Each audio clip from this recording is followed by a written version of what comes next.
Running Back Nation, what is good? Sixers sickos, what is good? On the show today, we are going to talk about Tyrese Maxey's NBA 2K rating. And, I don't care about NBA 2K. It really has nothing to do with the video game. But I just want to talk to you about what his rating tells me about his place in the NBA and how the NBA world views him currently and why I think that's still insane. And then we have some mailbag stuff. I had you guys send me some topics, questions, concerns. So we're going to take a couple of those and talk about them. But first, this is brought to you by BETUS. Sportsbook and casino, live betting and racebook. We're celebrating 30 years with a historic offer, a 125% sign-up bonus on your first 3 deposits, plus 10% gambler's insurance. Get started today. BETUS, where the game begins. We are on the BETUS website, and we are over under NBA Finals matchups, where you can choose the specific NBA Finals matchup over here on BETUS by clicking the link in my description. We got the Celtics versus all these teams. We got the Knicks versus all these teams. We got the Bucks versus all these teams. And then we got the 76ers. And the one that stands out to me is the 76ers versus Denver Nuggets. We need, as an exclamation point on this era of NBA basketball, a Joel Embiid versus Nikola Jokic NBA Finals matchup. It would be one for the ages. It would be one for the storybooks. And I'm not sure if social media would be able to handle the discourse. So a plus 2,200. Let's throw 20 over there. Pay us 440. If that ends up being the matchup, lock it in. Thank you to BETUS for sponsoring the channel. You can get a 125% deposit bonus on your first 3 deposits up to $2,000 plus 10% gambler's insurance by using the link in my description. Again, thank you to BETUS for sponsoring the channel. Let's get down to business. Before we talk about Tyrese Maxey's rating and all of that, also, do me a favor, hit the like button. Let's get 1,000 likes on this video. We did over 700 last video. We're trying to hit 1,000. Help me get to 1,000 likes on this video by hitting that little thumbs up. And only 50% of people that watch these are subscribed to the channel. Please do me a favor, hit that subscribe button. Here you go. NBA 2K25, Tyrese Maxey's rating is an 89 right there. Now, I don't care about NBA 2K. I don't play it. I think it's an absolutely garbage product. I think it's a complete scam. In a nutshell, microtransactions have ruined sports video games. It's the same game every year. They update the roster. They add a little bit more shininess to the player's skin. They add a few animations. They switch around the badges, and they sell it for $70. It's a complete and utter scam. Sports video games used to be great. I grew up playing NFL 2K5, early years of Madden, early years of 2K. Even NBA Live back in the day was great. There was no such thing as microtransactions and all this garbage, and it's ruined. It's done. It's done. I don't care about the game at all. But the ratings do apply to how players are viewed in today's NBA. And so, and it's a cultural thing. NBA 2K is part of the NBA culture, and people talk about these ratings when they come out. So I want to talk about the ratings, okay? What this tells me, Tyrese Maxey being an 89, it tells me that he has still not earned mainstream respect and mainstream recognition as a star NBA player. Even though last season he averaged 30 points per game in the playoffs at 23 years old. He had a 47-point miraculous performance against the New York Knicks and 7 points in 15 seconds to send a game to overtime. Just absolutely ridiculous. There's only 4 players in 76ers history that have multiple 50-point games in a season: Wilt Chamberlain, Allen Iverson, Joel Embiid, and Tyrese Maxey. Tyrese Maxey is a solidified star. But the NBA world has not recognized that yet. And that's what he's going to do this upcoming season. He's going to show everybody. Everybody's going to recognize it this year. And I wouldn't be shocked if his 2K rating jumps up to a 93, 94, or 95. I'm not angry at this list. I mean, De'Aaron Fox, Bam Adebayo, Trae Young, Paul George, Banchero, Jimmy Butler, Damian Lillard. I think Jimmy Butler and Damian Lillard are both on the verge of being washed. But I think Tyrese Maxey is a tier above where they have him right here. And so I went and got the rest of the ratings, and here they are. Okay, here's the tier that he is in on 2K, which is at 26, Zion at 30, Jimmy Butler, Damian Lillard. So let's look at the next 10 and where I think Tyrese Maxey should be based on his actual real-life NBA skill right now. So you got Victor Wembanyama at a 90, Tyrese Halliburton at a 90, Kawhi Leonard, who never plays basketball, at a 92, Donovan Mitchell at a 93, Jaylen Brown at a 93, Ja Morant 93, Kyrie Irving 94. I think Tyrese Maxey should be in this tier right now. I think if Victor Wembanyama in his second year is a 90, Tyrese Maxey should be up there. If Tyrese Halliburton is a 91, Tyrese Maxey is at least a 91. I don't know how he's an 89 if Tyrese Halliburton's a 91. But, you know, it is what it is. I think Tyrese Maxey should have been like right around here at a 91 or a 92. But he will show the NBA world that he should be there. He will show them this season. I don't think anybody's ready for what Tyrese Maxey is about to do this upcoming season. Now, I hit you guys up in the Discord and I said, you know, drop me some comments, drop me some hot takes, drop me some questions, and let's talk about it. I hit you on Instagram also. And one of the best ones that I got was my boy Mackie Noel in the Instagram DMs. And he said, do you think this is the best roster we've had since 1983? And so I went to I picked out the 4 what I think best rosters are in Sixers history, including this upcoming one. I don't know if it's the best one of the best rosters, but I'm comparing it to the other 3 that I think I know are the best rosters in Sixers history: 83 championship roster, 2001 NBA Finals roster, and the 2018-19 team with Jimmy Butler that almost made it out of the second round. So, is the Sixers' current roster better than 2019-2001? We got to talk about it. Here's 1983. Of course, I can't put anything over this roster because they won a championship. Maurice Cheeks at point guard.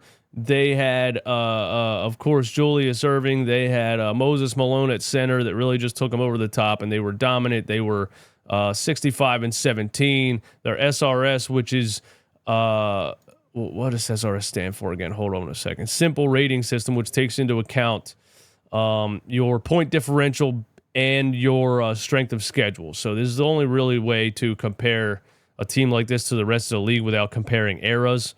And they were first out of 23 teams on the SRS. So that team was great. Okay. The next one is a 2000-2001 roster, and this roster was actually good for the time. They didn't have a lot of scoring. Allen Iverson was all of their scoring. They were a good defensive team. If you look here, their points per game was only 15th in the league. Their opponent's points per game was 5th. Great defensive team, and Allen Iverson was all of their offense. But they had good perimeter defenders. They had Theo Ratliff to start the season. They had Dikembe Mutombo to end the season because Theo Ratliff got traded after he broke his leg. They had Raja Bell. They had Aaron McKee. They had who were some of the other really good perimeter defenders on that team? I don't know. It was a long time ago. Okay, but this roster wasn't as bad as everyone made it sound. Really, if one more really good scorer would have taken them over the top. There was a Tracy McGrady trade that almost happened. Rumor has it, things like that.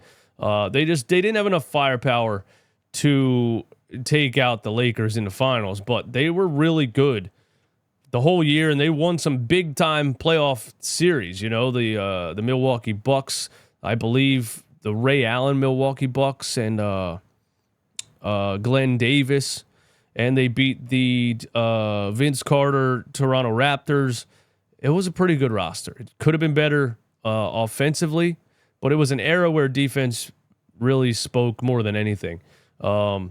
So I don't know if I could put this new roster over either of those two. This one won a championship. This one got to the finals. They were both one of the best teams of their era. This 2001 Sixers team started out 10-0. They were very good. I make jokes about Allen Iverson taking Tyron, what the hell's his name? Tyrone Hill. Tyrone Hill? Yeah. I make jokes about Allen Iverson took Tyrone Hill to the NBA Finals or Aaron McKee or whoever, but for the time, it was a really good team. It could have used some more offensive firepower. This is the team that I'm going to have a hot take on. The 2018-19 Jimmy Butler 76ers team.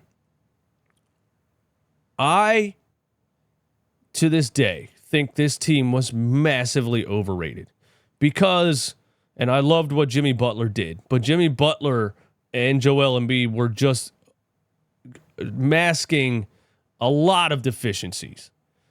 I, from a basketball standpoint, could not stand to watch this team in the half court. And the main reason is I couldn't stand to watch Ben Simmons in the half court. Ben Simmons was not a point guard. I had been screaming for a couple years at this point that Ben Simmons is not a point guard. And you got to this team and you stuffed this team with a bunch of forwards and you still really didn't give them a point guard. And it got to the point where, you know, you would struggle in the half court. You were running a bunch of J.J. Redick dribble handoffs. Essentially, J.J. Redick became a point guard. He's not one. In the playoffs, it ended up Jimmy Butler being literally the point guard because Ben Simmons was standing in the corner. I hated watching this team in the half court because it didn't make any fucking sense. If they would have just put a damn point guard on the floor, somebody, anybody, you know, Howell Neto, fucking Trey Burke, anybody. But they didn't because they were forcing this Ben Simmons point guard bullshit on us. And it came back to bite us because in Game 7 against that Toronto Raptors team, you lost the game on back-to-back turnovers because you were running dribble handoffs 30 feet from the basket with Joel Embiid and J.J. Redick because, fill in the blanks for me, you didn't have a point guard. And back-to-back possessions, J.J. Redick turned over the ball, and then we got a shot clock violation in final seconds of Game 7 in the play because you didn't have a point guard. I hated this team mostly because I hated Ben Simmons. Not even just personally, because yeah, I do think he's a son of a bitch person. He's one of the worst people ever. He was the worst basketball player I've ever watched. He didn't have a perimeter game, obviously, but he didn't have a mid-range game. He didn't have a post game. He didn't finish at the rim. What does he have? How dare I sit here and get angry about a team that existed 6 years ago? It's over. But when I look at this roster, I get mad all over again.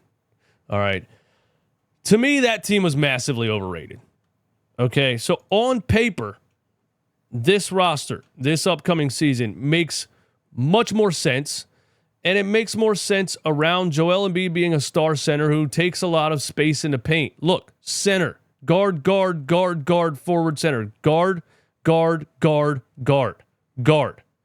I used to look at this 2018-19 team and say, where are the guards? Where were the guards, bro? Power forward, small forward, power forward, small forward, center, small forward, guard. Power forward, small forward. Dimitri Jackson, who the fuck is that? Center, Furkan Korkmaz, shooting guard. Center, TJ McConnell, Shake Milton. Center, power forward, center, JJ Redick, power forward. Your guards were Furkan Korkmaz and TJ McConnell. Give me a break. You know? Finally, the Sixers have Tyrese Maxey on the team. They have Paul George, who is a pseudo guard. They have Eric Gordon. They have Kyle Lowry, who is an actual point guard. All right. They got Reggie Jackson in the buyout. They got guys who can switch and play all kinds of different positions. Caleb Martin, Kelly Oubre, guys who can do multiple basketball skill type of things. They have multiple players on the roster who can dribble, pass, and shoot. You know that too. 2018-19 team had a bunch of specialists, guys that are good at one thing, but if they have to do something else, they suck at it. You know, the Danny Green effect. Good shooter. If he has to dribble the basketball, my eyes bleed at how bad it is, you know? Ben Simmons, not good at anything. Another example off the top of my head, Matisse Thybulle. Good defender. If he has to dribble a basketball, worst thing I've ever seen in my life. For years they had players like that. They finally have a lot of basketball players on the roster. Guys who can do basketball things. You show up to a court anywhere. You see people dribble, pass, and shoot. You see people pump, fake, and drive and pull up from a mid-range jumper and shoot a three and do different things on the court. They finally have those type of players in a Kelly Oubre who can create a shot, a Caleb Martin who can create a shot, Tyrese Maxey can create a shot. Obviously, Joel Embiid. This roster is so much better on paper than that 2018-19 roster. So there's my answer to that. Obviously, I can't put it over 2001 or 83 yet. You did say since 83, so you're asking me to put it over 2001, and I can't do that either. It's better. It's much more skilled. Definitely. This is a much more skilled roster than probably any roster in Sixers history, but that's comparing eras, and we can't compare eras.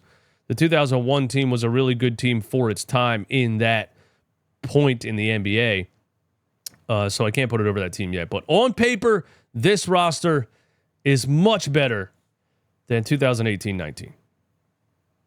That's my take on it. Thank you for the question, Mackie Noel. Thank you guys for rocking with me. Thank you for being here. And I will talk to you soon.